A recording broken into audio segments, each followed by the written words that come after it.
James Gunn has responded to 600 fan campaigns by publishing David Ayer's original Suicide Squad cut and protecting Legends of Tomorrow. The year 2022 has not been kind to the DC Comics brand in terms of television and movies, since a number of projects were shelved after Warner Bros.' merger in Discovery. Legends of Tomorrow, Batwoman, Naomi, and most recently Stargirl were all cancelled by the CW, leaving the network with just 3 DC TV programs scheduled to air in 2023.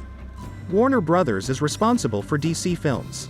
The decision by Discovery to cancel the HBO Max Batgirl movie, which was slated to star Leslie Grace as Barbara Gordon, stunned the industry. The eagerly awaited DC movie was shelved by the company despite wrapping up primary filming in late March. The HBO Max Wonder Twins movie and Greg Berlanti's Strange Adventures anthology series were 2 more DC endeavors that suffer from the merger. By establishing DC Studios, which is run by James Gunn and Peter Safran, on November 1, 2022, the company is taking its DC assets in a new path. Safran will concentrate on the studio's economic operations, and Gunn will handle the artistic side. Gunn and Safran will be in charge of the DC animated series, films, and television shows as part of their duties as CEO.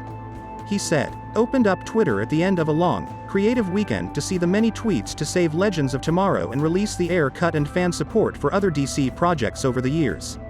The majority of these requests were enthusiastic and respectful.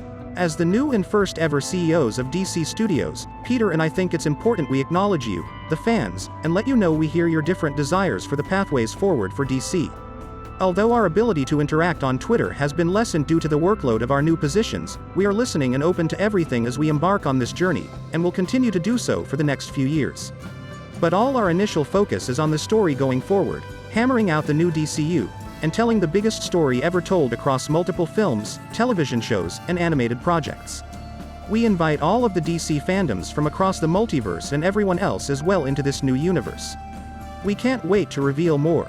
Gunn replied on Twitter to ongoing initiatives to get the original Suicide Squad cut from Ayer public and to salvage Legends of Tomorrow, which was cancelled on the CW earlier this year. Fan campaigns are increasingly finding steam on social media.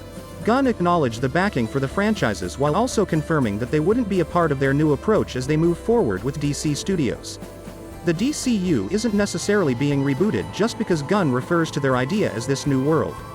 With Safran's help, Gunn and DC Studios will be able to create a DCU that has greater consistency and an overarching vision. Despite the fact that the DC universe has been expanding over the past few years, Warner Bros.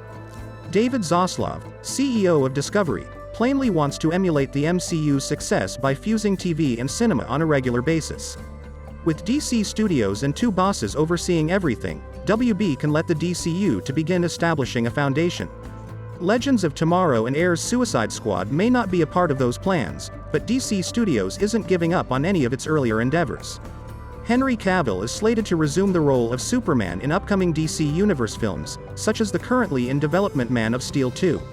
This follows his unexpected return to the DCU through a Black Adam cameo.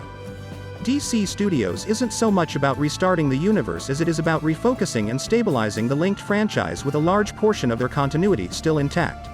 Even though Gunn's remarks may have been upsetting for the Suicide Squad and Legends of Tomorrow seasons, there are still a ton of DC adventures planned for both the big and small screens.